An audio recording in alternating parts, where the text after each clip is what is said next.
This river was basically a big part of my life. I've grown up on this river, I've swum in this river, fished in this river, camped along this river. As I said, this river's everything. It's actually lovely to see the river come back to life again from the fish kills that we've previously had.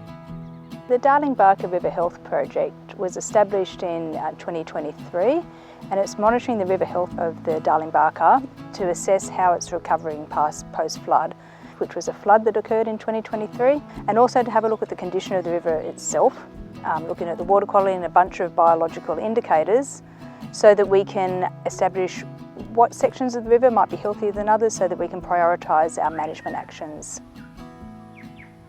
We have a bunch of scientists who come out here monthly and they collect water quality samples.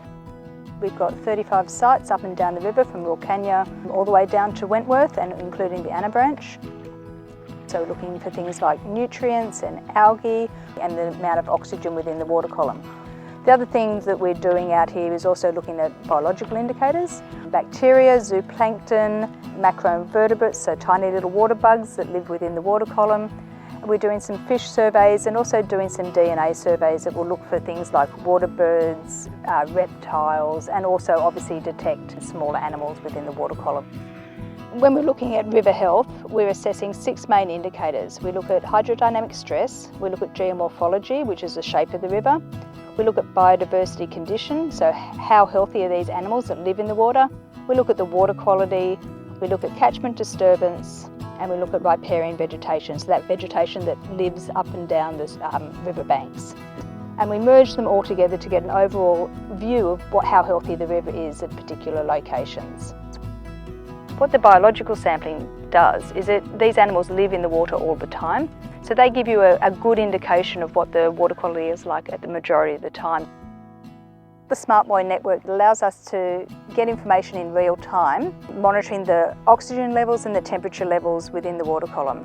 So what we can do with this information is target water releases around that data to prevent dropping concentrations of oxygen. We've got this really good collaborative partnership with the Barkandji Rangers, and as part of this project we're training up these rangers so that there is a local capacity to be able to monitor our water quality. So the Barkandji Rangers can come out when our scientists aren't available and take samples and then send them back to the lab for analysis. We're really excited about the opportunity to work here on country and to partner with DBRHP Science as well as the Barkandji Native Title Group and Rangers. Not only are we building relationships that will carry on beyond the program and be informed equally by cultural knowledge and Western science, but also in future responses in emergencies, we have that capability locally to respond in a more timely and culturally appropriate way. Now, by doing this and by understanding how the river can respond to floods and how it recovers after floods, and also looking at the overall health of the river, we can prioritise the areas where actions may be implemented and also look at water flows and releases to be able to prevent further events happening. You can't buy what you get from this river. Nothing can survive without water. Kangaroos, emus, birds, wildlife, everything, natives. That's pretty important.